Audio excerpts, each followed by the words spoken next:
Hello दोस्तों, प्रमित classes पर एक बार फिर से आपका स्वागत। और आज मैं आपको समझाने वाला हूं अल्पकालीन औसत लागत वक्र यू आकार का क्यों होता है। तो आइए देखते हैं अल्पकालीन औसत लागत वक्र यू आकार का क्यों होता है। पिछली वीडियो मैंने आपको बताया था औसत स्थिर लागत क्या है, औसत परिवर्तनशील लागत क्या है और औसत लागत क्या है। आज मैं आपको बताऊंगा औसत लागत अंग्रेजी के अक्षर यू के आकार जैसा क्यों होता है। तो सबसे पहले मैं आपको बता देता हूं औसत लागत क्या है। किसी वस्तु की प्रति इकाई लागत को औसत लागत कहा जाता है और इसे निकालने का हमारा फार्मूला TC बाई में Q या फिर दूसरा फार्मूला AFC प्लस AVC। मान लीजिए कोई फैक्ट्री है और 5 कंबल बनाने के लिए 20 रुपए खर्च करती है, तो 5 कंबल की कुल लागत क्या है 20 रुपए। तो 5 कंबलों की औसत लागत निकालें तो 20 बाई में 5 TC बाई में Q, तो 5 चौका 20। तो 5 कंबलों की औसत लागत क्या है 4 रुपए। तो ये तो मैंने आपको पिछली वीडियो में अच्छी तरह से समझा था। तो अब देखते हैं औसत लागत वक्र यू आकार का क्यों होता है। तो इसके 5-6 कारण है, तो आइए देखते हैं। नंबर 1, AFC और AVC का आधार। नंबर 1, औसत स्थिर लागत और औसत परिवर्तनशील लागत का आधार। तो औसत लागत AFC और AVC का जोड़ है। अगर औसत स्थिर लागत और औसत परिवर्तनशील लागत को जोड़ेंगे तो हमें क्या प्राप्त होगा, औसत लागत। और इसी कारण औसत लागत यू आकार का होता है, क्योंकि ये देखिए यहां पर जैसे जैसे उत्पादन की मात्रा या फिर उत्पादन में वृद्धि की जाती है, मैं आपको बताऊंगा घटते बढ़ते प्रतिबल में उत्पादन में वृद्धि किस प्रकार से की जाती है। जैसे जैसे उत्पादन में वृद्धि की जाती है तो औसत स्थिर लागत क्या घटने लगती है, तो औसत परिवर्तनशील लागत भी घटती है और औसत लागत भी क्या घटने लगती है यहां तक। उसके बाद औसत लागत न्यूनतम बिंदु तक पहुंचती है या फिर न्यूनतम हो जाती है। तो यहाँ पर क्या न्यूनतम 7.9। उसके बाद क्या है औसत लागत बढ़ने लगती है। तो चित्र में देखते हैं OX अक्ष पर उत्पादन की मात्रा, OY अक्ष पर क्या है लागत और AC क्या है औसत लागत वक्र। तो आरंभ में क्या है औसत लागत वक्र नीचे की ओर दाहिनी तरफ नीचे की ओर झुका हुआ है। तो यहां तक क्या है, इस बिंदु का नाम रख लेते हैं यहाँ पर ए बिंदु का नाम रख लेते हैं आदर्श या न्यूनतम बिंदु। तो A बिंदु तक क्या है औसत लागत वक्र नीचे की ओर गिर रही यानी कि घट रही है। उसके बाद A बिंदु पर क्या है ये न्यूनतम है। अगर इसके बाद A बिंदु के बाद यहां पर A बिंदु की बात करें तो फर्म की उत्पादन अक्षमता का पूरा प्रयोग हो रहा है, उत्पादन अक्षमता का पूर्ण प्रयोग हो रहा है। तो यहां पर सभी साधनों का पूरा प्रयोग हो रहा है। अगर उत्पादन की मात्रा को इससे अधिक बढ़ाया जाएगा तो ऐसे में क्या है औसत लागत बढ़ने लगेगी। तो जब औसत लागत बढ़ने लगेगी तो औसत लागत के बढ़ने पर ये देखिए A बिंदु, ये क्या आदर्श बिंदु। अगर इसके बाद आदर्श बिंदु के बाद उत्पादन की मात्रा को बढ़ाया जाएगा तो हमारी ये क्या है AFC कभी भी O अक्ष को नहीं छूती है और न ही कभी शून्य होती है, क्योंकि TFC कभी शून्य नहीं होती है, जिसके कारण AFC भी कभी शून्य नहीं होती है और न ही कभी O अक्ष को छूती है। न तो ये O अक्ष को छूती है और न ही कभी शून्य होती है। उसके बाद A बिंदु के बाद AFC नियंत्रण कम होती जाती है, लेकिन A बिंदु के बाद औसत परिवर्तनशील लागत ये देखिए 6ठी इकाई के बाद बढ़ने लगती है और औसत स्थिर लागत भी क्या है बढ़ने लगती है। तो ऐसे में क्या होता है AFC और AVC का जोड़ है। तो आरंभ में क्या है AC यानी कि औसत लागत घटती है, उसके बाद न्यूनतम होती है, उसके बाद क्या है बढ़ने लगती है, जिसके कारण इसका आकार अंग्रेजी के अक्षर यू की तरह होता है। देखिए आरंभ में AC क्या है घटती है, उसके बाद क्या न्यूनतम समान होती है, उसके बाद क्या बढ़ने लगती है। तो ये क्या अंग्रेजी के अक्षर यू की तरह होती है। उसके बाद बात करते हैं नंबर 2 पर,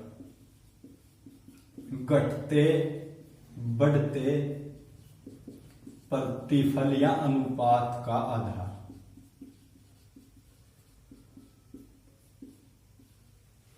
तो मैंने आपको उत्पादन के नियम में घटते प्रतिफल, बढ़ते प्रतिफल और समान प्रतिफल के बारे में अच्छी तरह से समझा था।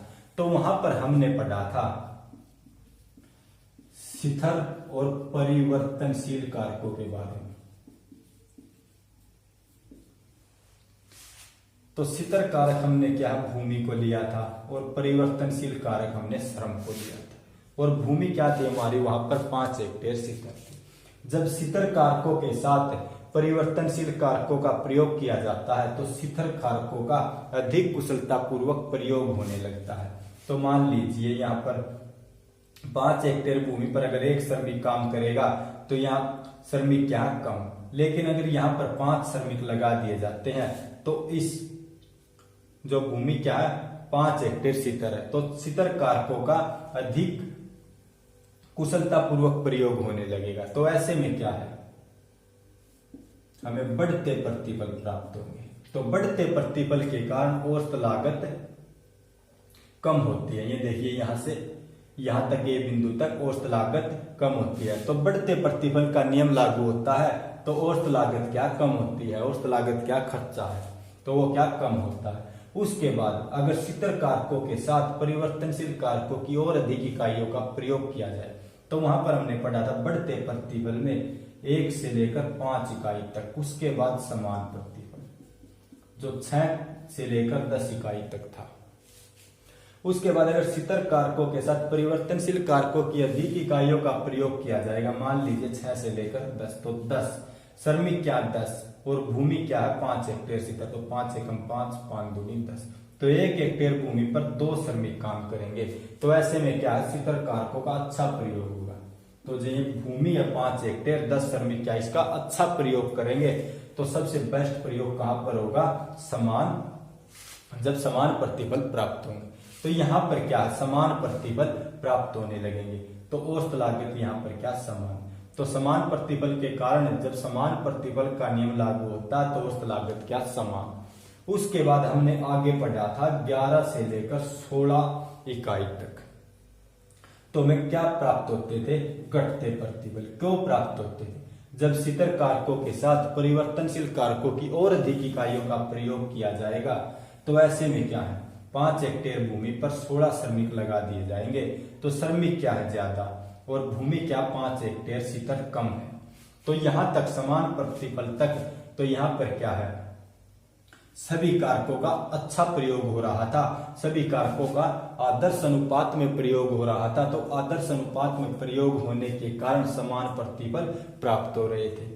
अगर इसके बाद श्रमिक ज्यादा और भूमि कम तो ऐसे में क्या होगा, इनका अनुपात कम ज्यादा होने के कारण स्थिर कारक कम और परिवर्तनशील कारक क्या ज्यादा। तो ऐसे में जो इनका आदर्श अनुपात है अब बिगड़ जाएगा, खराब हो जाएगा। तो खराब होने के कारण घटते प्रतिफल प्राप्त होंगे। तो घटते प्रतिफल प्राप्त होने के कारण जो ऐसी औसत लागत है वो ऊपर की ओर बढ़ने लगेगा। तो बढ़ते प्रतिफल के कारण औसत लागत क्या है घटती है, समान प्रतिफल के कारण औसत लागत समान और घटते प्रतिफल के कारण औसत लागत क्या है बढ़ने लगती है। तो ये घटते बढ़ते समान प्रतिफल स्थिर कारक मैंने आपको और परिवर्तनशील कारक उत्पादन के नियम में अच्छी तरह से समझाए थे। तो उसके बाद लेते हैं नंबर 3 पर, घटती बढ़ती लागत का आधार। घटते बढ़ते प्रतिफल का आधार और घटती बढ़ती लागत का आधार एक ही है। मैं आपको यहां पर समझाता हूं। मैं घटती बढ़ती लागत को उल्टा लिख लेता हूं। पहले लिख लेता हूं घटती लागत का नियम, फिर लिख लेता हूं समान लागत का नियम, उसके बाद लिख लेता हूं मैं बढ़ती लागत का नियम। तो ये क्या है, इधर मैंने लिखी है लागत, घटती लागत, समान लागत, बढ़ती लागत। तो घटती लागत का नियम जब लागू होता है तो औसत लागत भी घटती है, समान लागत का नियम लागू होता है तो औसत लागत यहाँ पर क्या समान है, और बढ़ती लागत का नियम लागू होता है तो औसत लागत क्या बढ़ने लगती है। तो यह है लागतों की बात। लेकिन प्रतिफल, आपको यहाँ पर कंफ्यूज नहीं होना, प्रतिफल क्या थे, बढ़ता प्रतिफल, समान प्रतिफल और घटते प्रतिफल। तो घटती लागत के नियम के कारण औसत लागत घटती है। कौन सी लागत, घटती लागत के नियम के कारण। लेकिन प्रतिफल की बात करें तो बढ़ते प्रतिफल के नियम के कारण औसत लागत घटती है। तो यहाँ पर आपको कंफ्यूज नहीं होना, घटती लागत के नियम के कारण औसत लागत घटती है, बढ़ती लागत के नियम के कारण औसत लागत घटती है। समान प्रतिफल में आपको कंफ्यूज नहीं होना, समान लागत के नियम में औसत लागत समान और समान प्रतिफल के नियम में औसत लागत समान, जैसा कि एक बिंदु पर दिखाया गया। उसके बाद बात करते हैं बढ़ती लागत के नियम के कारण औसत लागत बढ़ने लगती है और घटते प्रतिफल के नियम के कारण औसत लागत बढ़ने लगती है। तो ये क्या एक दूसरे से संबंधित, ये क्या समान, इनमें तो आप कंफ्यूज नहीं होंगे। ये क्या है, घटती लागत, ये क्या बढ़ते प्रतिफल जिसके कारण औसत लागत घटने लगती, बढ़ती लागत और घटते प्रतिफल जिसके कारण औसत लागत बढ़ने लगती। तो उसके बाद बात करेंगे आंतरिक बचते और आंतरिक हानि। नंबर 4 पर आंतरिक बचते और आंतरिक हानि। ये केवल उसी फर्म को प्राप्त होती है जो फर्म अपना उत्पादन बढ़ाना चाहती है, किसी दूसरी फर्म पर इसका कोई प्रभाव नहीं पड़ता है। तो बात करते हैं बढ़ते प्रतिफल, समान प्रतिफल और घटते प्रतिफल। तो बढ़ते प्रतिफल में आपने पढ़ा था फर्म को कई प्रकार की आंतरिक बचतें प्राप्त होती, जैसे तकनीकी बचतें। उसके बाद पढ़ा था आपने श्रम संबंधी बचतें, उसके बाद क्रय विक्रय संबंधी बचतें, प्रबंधकीय बचतें, वित्त संबंधी बचतें, जोखिम संबंधी बचतें। तो बढ़ते प्रतिफल में कई प्रकार की बचतें प्राप्त होती थी। तो आपको पता है बढ़ते प्रतिफल में क्या है, औसत लागत घटती है। उसके बाद घटते प्रतिफल की बात करते हैं। तो घटते प्रतिफल में फर्म को कई प्रकार की आंतरिक हानियां प्राप्त होती, जैसे प्रबंध संबंधी हानियां, वित्त संबंधी हानियां, श्रम संबंधी हानियां।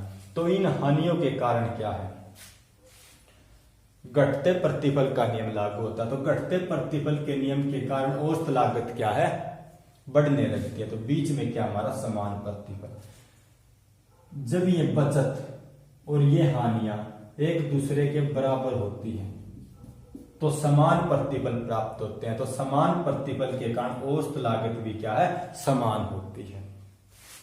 तो आपको यहां पर भी कंफ्यूज नहीं होना। तो बढ़ते प्रतिफल, समान प्रतिफल, घटते प्रतिफल के बारे में मैंने आपको अच्छी तरह से समझाया था जब मैंने आंतरिक बचते और आंतरिक हानियां वहां पर बढ़ते प्रतिफल घटते प्रतिफल में समझाई थी।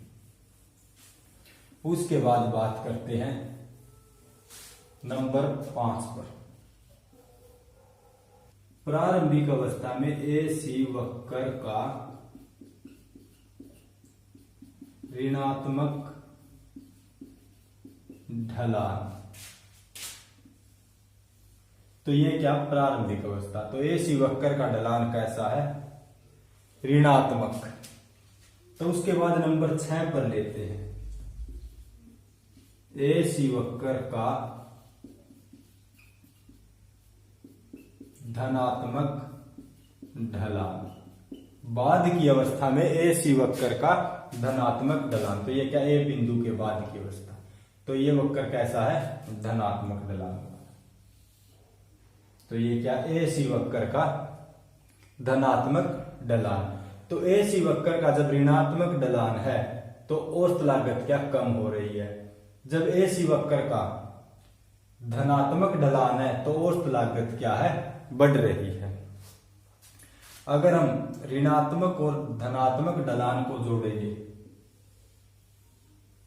तो पहले लेते हैं ये क्या है, ऋणात्मक ढलान। अब लेते हैं ये क्या, धनात्मक ढलान। अगर अब हम इनको मिला देंगे तो ऐसे में क्या होगा, औसत लागत अंग्रेजी के अक्षर U के आकार का होगा। तो तो आरंभ में क्या है, औसत लागत कम होती है जिसके कारण इसका आकार ऋणात्मक होता है।